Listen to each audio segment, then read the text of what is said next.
A ver, ¿es el Día Nacional e Internacional de la Danza o de la Ciencia? No, Vamos a separar las cosas y aclarar un poco, exactamente, ¿sí? Muy bien la pregunta. Porque comúnmente se utiliza la palabra folclore para designar la música o la danza popular, ¿no? Tradicional de algún determinado ¿cómo es? Nación. Pero ¿qué pasa?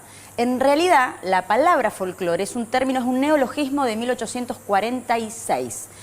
William Thoms fue su creador, o sea, él compone esta palabra con los términos folk, que es pueblo en inglés, y lore, o lore, que es el saber o la sabiduría popular. Sí. Él, siendo arqueólogo, presenta la posibilidad de una nueva disciplina que estudie justamente las manifestaciones populares del pueblo, ¿no? Refranes, reliquias le llamaban, ¿no? Cantos, danzas, costumbres en general.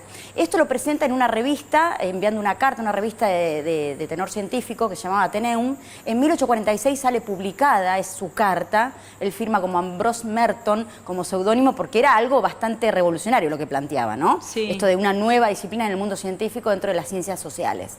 El impacto fue grandísimo, tuvo mucha aceptación y mucho debate también. De hecho, se realizó un congreso, ¿no? Sí, hay varios. Claro. O sea, a partir de 1846 claro. comienza a abrirse un nuevo camino para el estudio de las manifestaciones populares. Esto es en Inglaterra. Sí. Después se comenzó a replicar en todas partes del mundo. Hoy tenemos la carrera de folclorología. Pero, insisto, es una ciencia, el nombre se debe escribir con mayúscula, digo yo, para distinguirlo del material de estudio, ¿no? Entonces, William Thoms, esta carta la publica un 22 de agosto. Por eso, la revista en realidad sale publicada. Por eso la UNESCO instituye el Día Internacional del Folclore, pero el folclore es ciencia, como disciplina, ¿no? De las ciencias sociales. Ahora, las coincidencias de la historia, y curiosa es, que un 22 de agosto, pero de 1865, nace en Entre Ríos Juan Bautista Ambrosetti.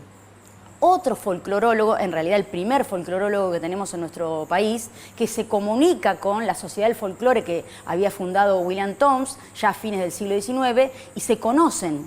Ambrosetti viaja a Inglaterra, trae de allá las novedades científicas y desarrolla acá lo que es el estudio de campo, ¿no? Ambrosetti descubrió, entre otras cosas, el Pucará, la reserva esta en el norte, en Jujuy, y bueno, hizo muchísimas investigaciones. Era muy amigo de Florentino Ameghino, fue el que fundó el Museo Etnográfico de Buenos Aires y escribió los primeros libros o textos sobre leyendas y supersticiones.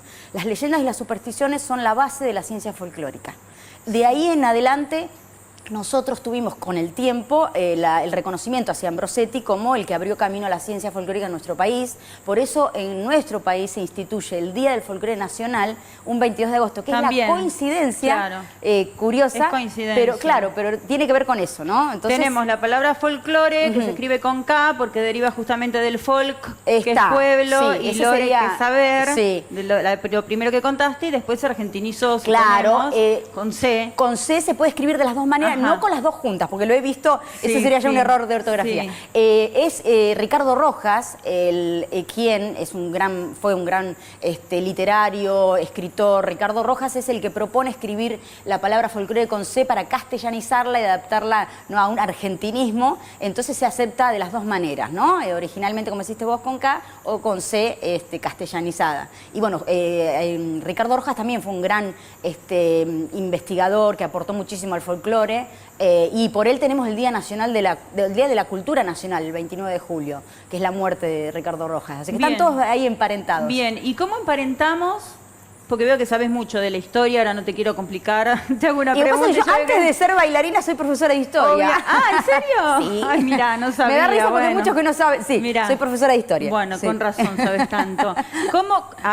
¿Cómo pasamos de la ciencia, folclore ciencia, a folclore danza? Bien, otra interesante pregunta. A ver, son dos cosas, a ver, no es que sean distintas. Si una persona estudia la carrera de folclorología, ¿sí?, se va a dedicar a la investigación y al desarrollo de todas las manifestaciones populares. Ahora, dentro de las manifestaciones populares encontramos la danza folclórica, que es la danza del pueblo, si volvemos a la etimología de la palabra. ¿Qué pasa con la danza folclórica? Cada país tiene su danza, su música típica, es lo que representa a la nación, ¿no? Entonces, la extensión de la palabra, el uso extensivo de la palabra nos lleva a que hablemos de yo bailo folclore, yo canto folclore, que no es correcto. En realidad lo que se hace es cantar o bailar música o danza folclórica. Pero es algo que, bueno, se ha popularizado así y no está mal. Ahora, si hablamos desde lo científico, sí, corresponde, ¿no?, hacer la distinción.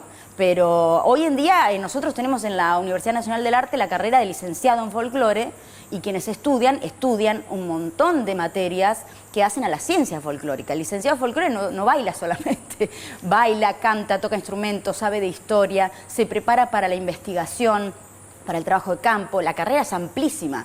Sucede que está muy asociada en nuestro país con la danza. No pasa en otros países. Hay otros países que directamente la ciencia folclórica no se ocupa de la danza popular y se ocupa de otras manifestaciones, como las costumbres, las leyendas. Yo te dije hoy al principio, leyendas y supersticiones son la base que William Toms propone para que no se pierda todo ese conocimiento popular que no era institucionalizado, no era académico, era transmitido de forma oral. Por eso las tradiciones también forman parte de la ciencia folclórica. No es lo mismo una tradición que una manifestación folclórica. Ese es otro tema también que da mucho que hablar. Muchos confunden que cualquier danza tradicional es folclórica y no es así. Hoy, por ejemplo, para que la gente entienda y ser un poco más clara, muchos estudios de que hoy en nuestro territorio nosotros tenemos la cumbia, el cuarteto y la murga, que son 3 manifestaciones musicales y dancísticas que son populares, por ende podemos llamarlas folclóricas. Y no son ni gato, ni chacarera, ni samba, que son tradicionales. Claro. O sea, las tradicionales tienen que tener determinadas características. Son aquellas que se vienen transmitiendo de generación en generación por más de 100 años, que son populares, que no se aprenden en una academia, sino de manera espontánea. O sea, la tradición es una parte del estudio que se ocupa la ciencia. Pero no todo el folclore es tradicional. La cumbia, el cuarteto es popular, pero todavía no son tradiciones. Tienen poco tiempo de manifestación. ¿Se entiende? Se entiende perfectamente y hay algo que necesito que me quede claro a mí, supongo que a la teleaudiencia también. ¿El folclore es la danza tradicional argentina? No. La danza tradicional argentina, por ley, instituida por popularidad, es el pericón, que tiene fuerza de ley porque está instituida, y la samba. La samba de pareja y el pericón de conjunto son danzas instituidas por el valor histórico que tienen, por la popularidad, por la tradicionalidad. Las dos son tradicionales, son danzas tradicionales del folclore argentino. El folclore argentino es un conjunto de un montón de otras manifestaciones. La danza es una mínima parte de nuestro folclore nacional.